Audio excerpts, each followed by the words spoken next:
السلام عليكم ورحمة الله وبركاته. كيف حالكم يا أحباب؟ أتمنى يا رب تكونوا بخير.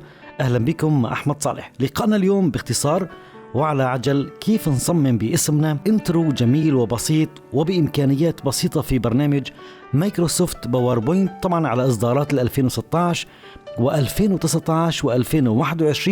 هذا التأثير بيشتغل معك بخطوات بسيطة. ركز معي لحتى نبدأ بركة الله.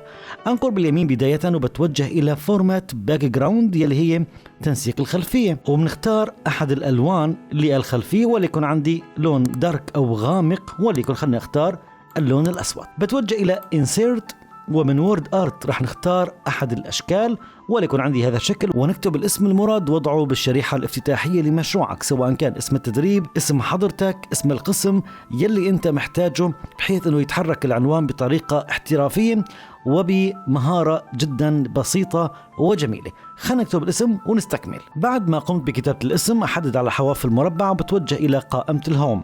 طبعا رح نبدأ نحن باختيار أنظمة الألوان لحتى نغير اللون، فلهيك الألوان الافتراضية اللي عندك إذا حابب إنك تغيرها بتتوجه إلى قائمة الديزاينج، وفي عندي بهذه التبويبات الكالرز، في عندي أنظمة لونية جميلة، تدرجات، يعني نظام الباوربوينت بيخدمني فيها بشكل جدا جميل. خلني اختار على سبيل المثال أي عائلة لونية خلني اختار هذه العائلة، وبرجع بتوجه إلى قائمة الهوم مرة تانية. بحدد الاسم الأول وليكن على سبيل المثال أحمد، ولما نفتح مربع الألوان رح نشوف العائلة اللونية الجديدة اللي قدم لي اياها البرنامج. خلني اختار على سبيل المثال هذا اللون.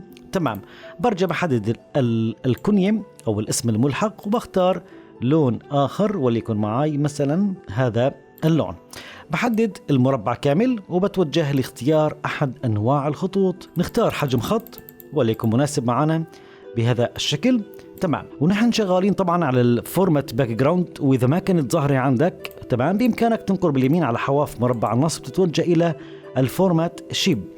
تمام. بنتقل إلى التكست أوبشن وإلى التأثيرات، وبنختار شيء اسمه هون الانعكاس حتى نعمل نظام الميرور، تمام، أو الانعكاس أسفل الاسم. بإمكاني أعمل بلور شوية ضبابية وتمويح عشان يبرز معنا بطريقة جميلة للغاية.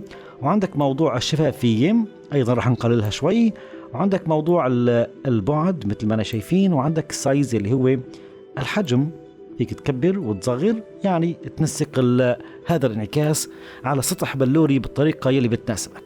بعد ما نقوم بتنسيقات جدا بسيطة ما فيها أي شيء، وبنتوجه بعد منا إلى قائمة الانتقالات، وبنختار انتقال، طبعا هي مراحل انتقالية للشرائح.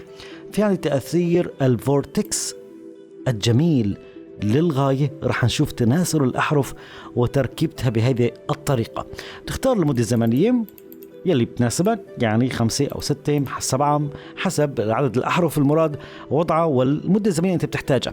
طبعا بلغي أون ماوس كليك عند نقل الماوس، وبخلي يكون في عندي أفتر مثلا بعد 6 ثانية يتم الانتقال تلقائيا إلى النكست سلايد، إلى الشريحة التالية.